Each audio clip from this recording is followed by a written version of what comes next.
Hey there, fellow night owls, and welcome back to Midnight Mysteries.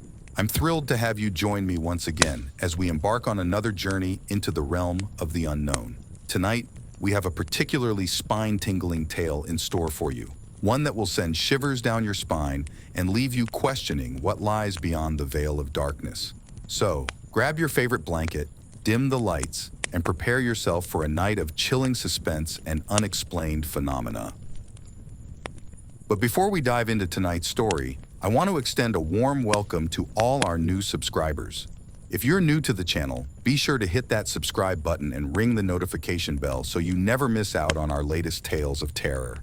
And to all our loyal viewers who have been with us since the beginning, thank you for your continued support. Your enthusiasm and engagement truly mean the world to me, and I can't wait to share tonight's mystery with you. So without further ado, let's dim the lights and immerse ourselves in another midnight mystery. Who knows what secrets we'll uncover tonight? Only time will tell. So sit back, relax, and let the journey begin. The Russian sleep experiment. Russian researchers in the late 1940s kept 5 people awake for 15 days using an experimental gas-based stimulant. They were kept in a sealed environment to carefully monitor their oxygen intake so the gas didn't kill them, since it was toxic in high concentrations. This was before closed-circuit cameras, so they had only microphones and 5-inch thick glass porthole-sized windows into the chamber to monitor them. The chamber was stocked with books and cots to sleep on, but no bedding, as well as running water, a toilet, and enough dried food to last all 5 for over a month. The test subjects were political prisoners deemed enemies of the state during World War II. Everything was fine for the first 5 days. The subjects hardly complained, having been promised falsely that they would be freed if they submitted to the test and did not sleep for 30 days. Their conversations and activities were monitored, and it was noted that they continued to talk about increasingly traumatic incidents in their past. The general tone of their conversations took on a darker aspect after the 4-day mark. After 5 days, they started to complain about the circumstances and events that lead them to where they were, and started to demonstrate severe paranoia. They stopped talking to each other and began alternately whispering into the microphones and one-way mirrored portholes. Oddly, they all seemed to think they could win the trust of the experimenters by turning over their comrades, the other subjects in captivity with them. At first, the researchers suspected this was an effect of the gas itself. After 9 days, the first of them started screaming. He ran the length of the chamber repeatedly, yelling at the top of his lungs for 3 hours straight, at which point he continued attempting to scream, but was only able to produce occasional squeaks. The researchers postulated that he had physically torn his vocal cords. The most surprising thing about this behavior was how the other captives reacted to it, or rather, didn't react to it. They continued whispering into the microphones until the second of the captives started to scream. The 2 non-screaming captives took the books apart, smeared page after page with their own feces, and pasted them calmly over the glass portholes. The screaming promptly stopped. So did the whispering into the microphones.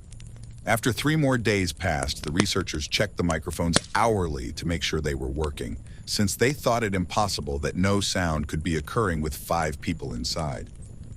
The oxygen consumption in the chamber indicated that all 5 must still be alive. In fact, it was the amount of oxygen 5 people would consume at a very heavy level of strenuous exercise. On the morning of the 14th day, the researchers did something they said they would not do to get a reaction from the captives. They used the intercom inside the chamber, hoping to provoke any response from the people they were afraid were either dead or vegetables. They announced, "We are opening the chamber to test the microphones. Step away from the door and lie flat on the floor, or you will be shot. Compliance will earn one of you your immediate freedom." To their surprise, they heard a calm voice respond in a single phrase, "We no longer want to be freed." Debate broke out among the researchers and the military forces funding the research. Unable to provoke any more response using the intercom, it was finally decided to open the chamber at midnight on the 15th day. The chamber was flushed of the stimulant gas and filled with fresh air, and immediately voices from the microphones began to object. 3 different voices began begging, as if pleading for the life of loved ones, to turn the gas back on. The chamber was opened and soldiers were sent in to retrieve the test subjects. They began to scream louder than ever, and so did the soldiers when they saw what was inside. 4 of the 5 subjects were still alive, although no one could rightly call the state that any of them in life. The food rations past day 5 had not been so much as touched. There were chunks of meat from the dead test subjects' thighs and chest stuffed into the drain in the center of the chamber, blocking it and allowing 4 inches of water to accumulate on the floor. Precisely how much of the water on the floor was actually blood was never determined. All 4 surviving test subjects also had large portions of muscle and skin torn away from their bodies.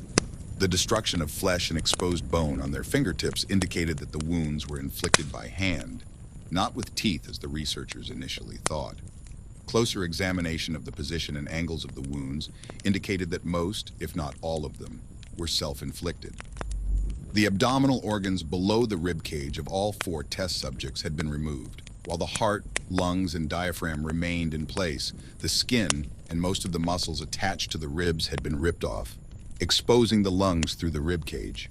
All the blood vessels and organs remained intact, but had been taken out and laid on the floor, fanning out around the eviscerated but still living bodies of the subjects. The digestive tract of all 4 could be seen to be working, digesting food. It quickly became apparent that what they were digesting was their own flesh, that they had ripped off and eaten over the course of days. Most of the soldiers were Russian special operatives at the facility, but still many refused to return to the chamber to remove the test subjects. The subjects themselves continued to scream to be left in the chamber and begged and demanded that the gas be turned back on, lest they fall asleep. To everyone's surprise, the test subjects put up a fierce fight in the process of being removed from the chamber. One of the Russian soldiers died from having his throat ripped out, and another was gravely injured by having his testicles ripped off and an artery in his leg severed by one of the subject's teeth. Another 5 of the soldiers lost their lives, if you count the ones that committed suicide in the weeks following the incident. In the struggle, one of the 4 living subjects had his spleen ruptured and bled out almost immediately. The medical researchers attempted to sedate him, but this proved impossible. He was injected with more than 10 times the human dose of a morphine derivative and still fought like a cornered animal, breaking the ribs and arm of one doctor. His heart was seen to beat for a full 2 minutes after he had bled out, to the point there was more air in his vascular system than blood. Even after it stopped, he continued to scream and flail for another 3 minutes, struggling to attack anyone in reach, and just repeating the word "more" over and over, weaker and weaker, until he finally fell silent. The surviving 3 test subjects were heavily restrained and moved to a medical facility. The 2 with intact vocal cords continuously begging for the gas, demanding to be kept awake. The most injured of the 3 was taken to the only surgical operating room that the facility had. In the process of preparing the subject to have his organs placed back within his body, it was found that he was effectively immune to the sedative they had given him to prepare him for the surgery. He fought furiously against his restraints when the anesthetic gas was brought out to put him under. He managed to tear most of the way through a 4-inch wide leather strap on one wrist, even through the weight of a 200-pound soldier holding that wrist. It took only a little more anesthetic than normal to put him under, and the instant his eyelids fluttered and closed, his heart stopped. In the autopsy of the test subject that died on the operating table, it was found that his blood had tripled the normal level of oxygen. The muscles that were still attached to his skeleton were badly torn, and he had broken 9 bones in his struggle to not be subdued. Most of them were from the force his own muscles had exerted on them. The second survivor had been the first of the group of 5 to start screaming. His vocal cords destroyed, he was unable to beg or object to surgery, and he only reacted by shaking his head violently in disapproval when the anesthetic gas was brought near him. He shook his head yes when someone suggested reluctantly that they should try the surgery without anesthetic, and did not react for the entire 6-hour procedure of replacing his abdominal organs and attempting to cover them with what remained of his skin. The surgeon presiding stated repeatedly that it should not be medically possible for the patient to still be alive. One terrified nurse assisting the surgery stated that she had seen the patient's mouth curl into a smile several times whenever his eyes met hers. When the surgery ended, the subject looked at the surgeon and began to wheeze loudly, attempting to talk while struggling. Assuming this must be something of drastic importance, the surgeon had a pen and pad fetched so the patient could write his message. It was simple. Keep cutting. The other two test subjects were given the same surgery, both without anesthetic as well, although they had to be injected with a paralytic for the duration of the operation. The surgeon found it impossible to perform the operation while the patients laughed continuously.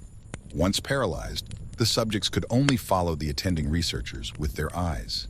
The paralytic cleared their system in an abnormally short period of time, and they were soon trying to escape their bonds. The moment they could speak, they were again asking for the stimulant gas. The researchers tried asking why they had injured themselves, why they had ripped out their own guts, and why they wanted to be given the gas again. Only one response was given.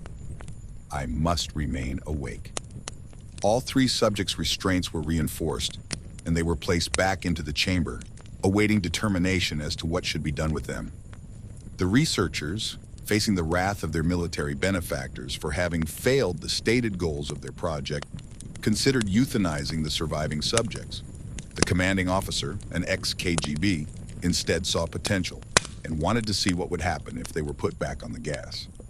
The researchers strongly objected, but were overruled. In preparation for being sealed in the chamber again, the subjects were connected to an EEG monitor and had their restraints padded for long-term confinement. To everyone's surprise, all three stopped struggling the moment it was let slip that they were going back on the gas. It was obvious that at this point, all three were putting up a great struggle to stay awake. One of the subjects that could speak was humming loudly and continuously. The mute subject was straining his legs against the leather bonds with all his might. First left, then right, then left again for something to focus on. The remaining subject was holding his head off his pillow and blinking rapidly. Having been the first to be wired to the EEG machine, most of the researchers were monitoring his brainwaves in surprise. They were normal most of the time, but sometimes flatlined inexplicably.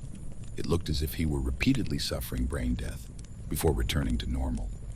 As they focused on paper scrolling out of the brainwave monitor, only one nurse saw the man's eyes slip shut at the same moment his head hit the pillow. His brainwaves immediately changed to that of deep sleep, then flatlined for the last time as his heart simultaneously stopped. The only remaining subject that could speak started screaming to be sealed in now. His brainwaves showed the same flatlines as the one who had just died from falling asleep. The commander gave the order to seal the chamber with both subjects inside, as well as 3 researchers. One of the named 3 immediately drew his gun and shot the commander point blank between the eyes, then turned the gun on the mute subject and blew his brains out as well. He pointed his gun at the remaining subject, still restrained to a bed, as the remaining members of the medical and research team fled the room. "I won't be locked in here with these things. Not with you!" he screamed at the man strapped to the table. "What are you?" he demanded. "I must know." The subject smiled. "Have you forgotten so easily?" the subject asked. "We are you. We are the madness that lurks within you all, begging to be free at every moment in your deepest animal mind. We are what you hide from in your beds every night. We are what you sedate into silence and paralysis when you go to the nocturnal haven where we cannot tread." The researcher paused, then aimed at the subject's heart and fired. The EEG flatlined as the subject weakly choked out, "So nearly free." As the clock strikes midnight and our tale draws to a close, I want to extend a heartfelt thank you to each and every one of you for joining me on this chilling journey into the unknown. Your support and enthusiasm make these midnight mysteries all the more thrilling. But fear not, the night is long and filled with countless stories waiting to be discovered. So, until we meet again beneath the cloak of darkness, remember to keep your eyes peeled and your wits about you. And if you haven't already, be sure to subscribe to Midnight Mysteries and turn on notifications, so you never miss out on the next spine-tingling adventure. Until next time, may your dreams be free of shadows, and may the mysteries of the night continue to intrigue and captivate you. Farewell, my fellow seekers of the unknown, and sweet dreams.